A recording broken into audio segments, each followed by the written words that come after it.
All right, let's be real for a second. The loudest noise in our lives, it's usually the one coming from inside our own heads, right? That constant hum of worry, all the what ifs, the anxiety. But what if that noise isn't actually you?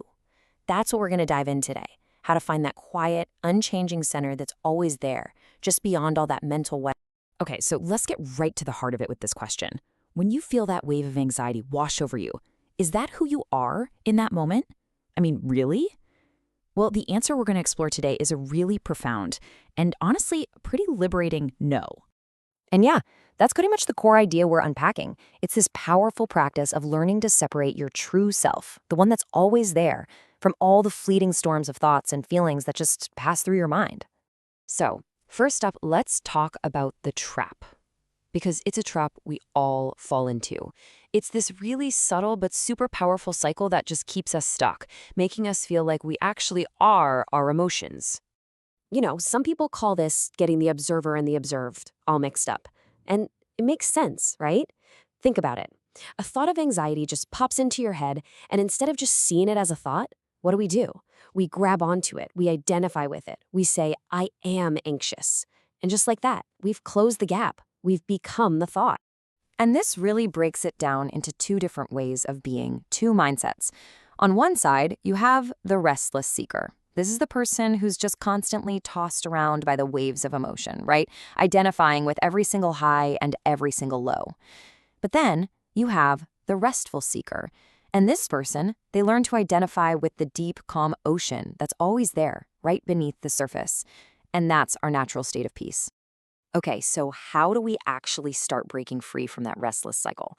Well, here's the key. It's not about fighting your mind. It's about changing your whole perspective. And let's be super clear. This isn't about trying to empty your mind or stop your thoughts. I mean, come on, that's impossible, right? No, it's way simpler. It's just about taking one step back and becoming the observer. It's like you're no longer the main actor in the drama of your mind.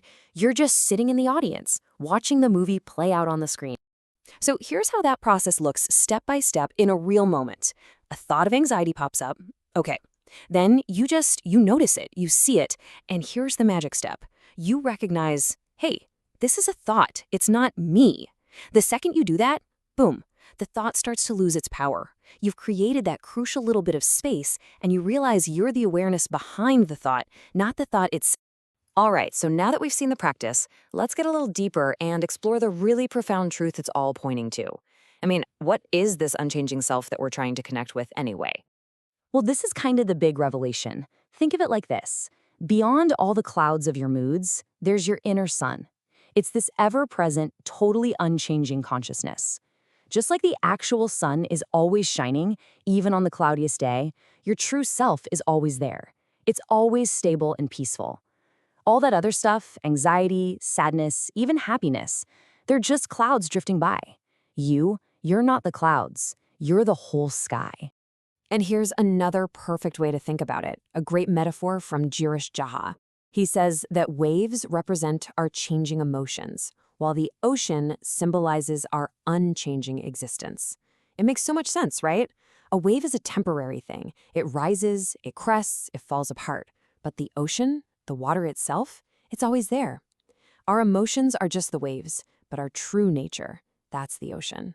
And this inner sun, this ocean of being, it actually has a name in some ancient traditions. It's called Sat Chit Anand. Now, don't let the word throw you. It's not three different things. It's just three ways of describing one single reality.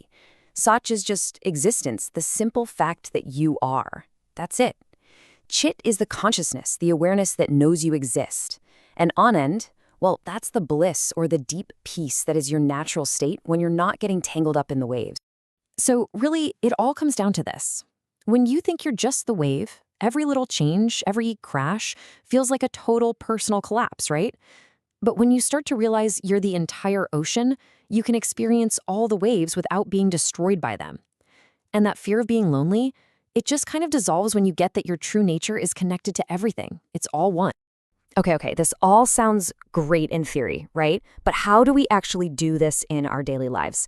Especially in those moments when anxiety is just screaming for our attention. Let's get really practical. Here is a super simple but incredibly powerful technique you can use right now. Just repeat this phrase 5 to 10 times. This is the thought of anxiety. I am peace. By consciously labeling the thought and then stating your true nature, you're actively creating that separation. You're basically rewiring your brain's default reaction, shifting it from panicked identification to calm observation. And just to be super clear, this isn't just positive thinking. It's not about just slapping a happy sticker on a bad feeling. That's kind of like repainting a wall. This practice is different. It's about realizing you aren't the wall in the first place. You're the entire house. It's a fundamental shift in who you think you are, and it's a principle you actually see in modern therapies like CBT, where a big part of the work is learning to challenge and reframe your relationship to your thoughts. So how does this actually work in real time?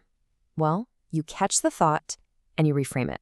So instead of thinking, I am lonely, you learn to recognize, okay, there is a feeling of loneliness here, but my true self is all one. Or instead of I am a failure, you switch to there is a thought of failure passing through my awareness. See that subtle but huge difference? You're not denying the feeling at all. You're just correctly labeling it as something that's passing through you, not something that is you.